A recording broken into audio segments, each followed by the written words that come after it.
The first obstacle to teach math is that the students do not see what is the use of studying this subject. How will language be used in a day-to-day setting is quite obvious, although why we need to study literature might not be.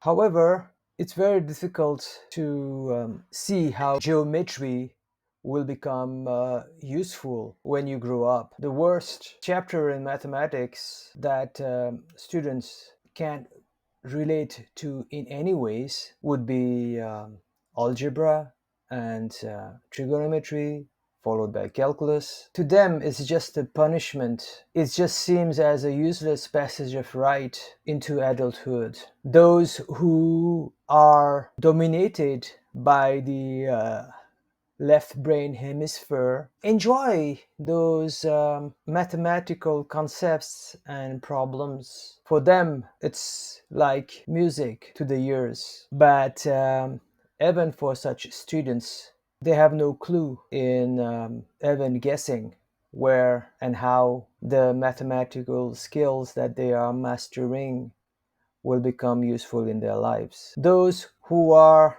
not wired for left brain excellence become demotivated consequently because they cannot answer that objection of where math will be used in the future. They give less effort in a subject that they are already born with holes in their wiring. This leads to further demotivation because they are not able to understand today's math topic as they did not pay attention to yesterday's math lesson. Sadly, the teachers never try to handle this particular objection of the majority of the students. Instead, they directly jump into the syllabus. They teach the theory, the formulas, and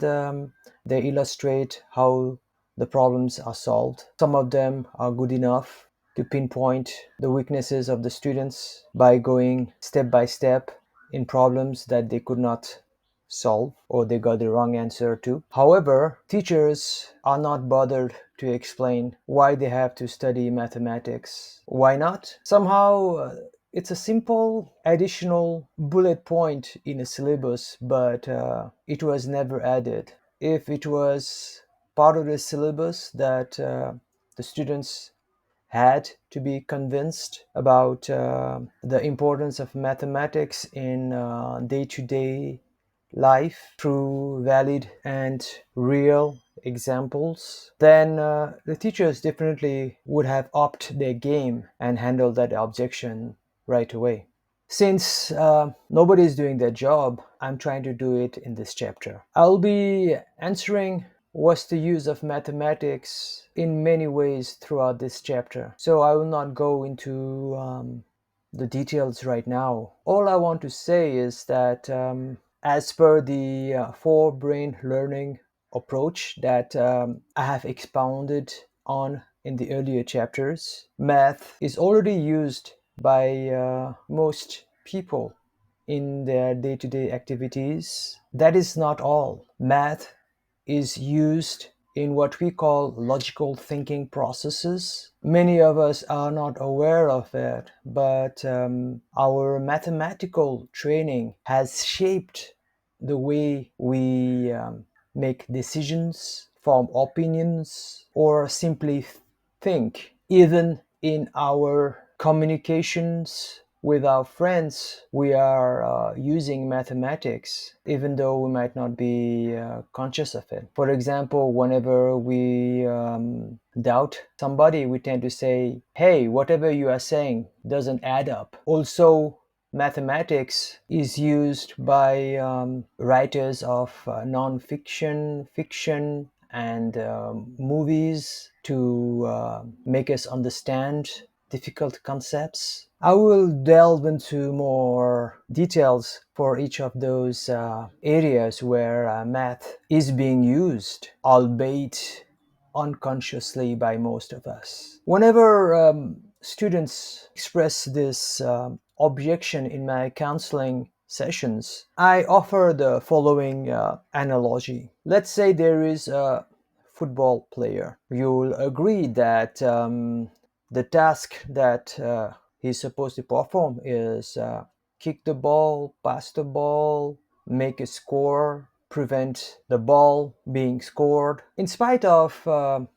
that, during the training period, the football player is made to do push ups, sit ups, running, weightlifting, and a variety of other exercises. Now, don't you think that doing push ups and sit ups or gym is irrelevant to the actual tasks that are required when playing football? I know you haven't thought about it, but think of it now. The students are quite baffled by this unexpected question. Somehow they know that their coach isn't stupid, and there must be a relationship between the push ups and the footballer actually scoring a goal. Otherwise, why would they put such exercises in the training repertoire? Well,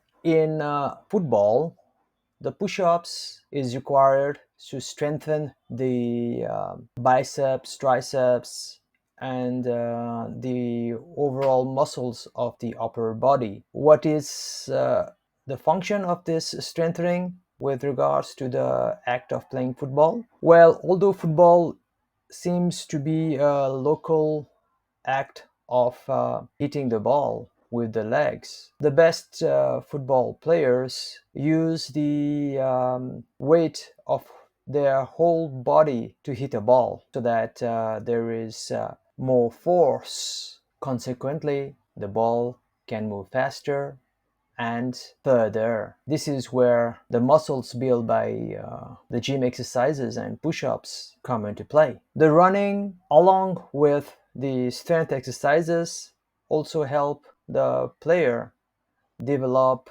stamina. Now, coming to the topic of mathematics, it is the equivalent of doing push-ups and sit-ups or gym. Later on, if you become an engineer or a scientist, it's quite obvious what would be the use of mathematics. So I will not go into this here, although I will touch on it in the later sections. However, if in the future you become a hotelier or a artist or a writer or an investor or an entrepreneur or even a politician or a social worker, what is the use of math? Well, like push-up served the footballer, it will serve you by strengthening your muscles for the processes of thinking. Yes, you heard me right. Thinking involves muscles, although not made of protein, but of some kind of neural energy or prana or chi or life energy, whatever you call it. So, in whatever profession you find yourself, if you have to make a decision and judge the viability of a course of action against another, or you have to make an opinion, or you have to travel, or you are involved in some kind of monetary exchange, then the push-ups you did in the form of mathematics will come in very handy. Just like the footballer didn't know the effect of his push-up when he was kicking the ball and that ball went very far. Similarly, the professional in a non-math domain will be endowed with very effective decision-making skills, proper judgment, and balanced opinions, along with not being lost in the travels and with the ability to become rich in terms of money. Yes, all this is related or is directly caused by the headaches that math had given you in your school days and college days.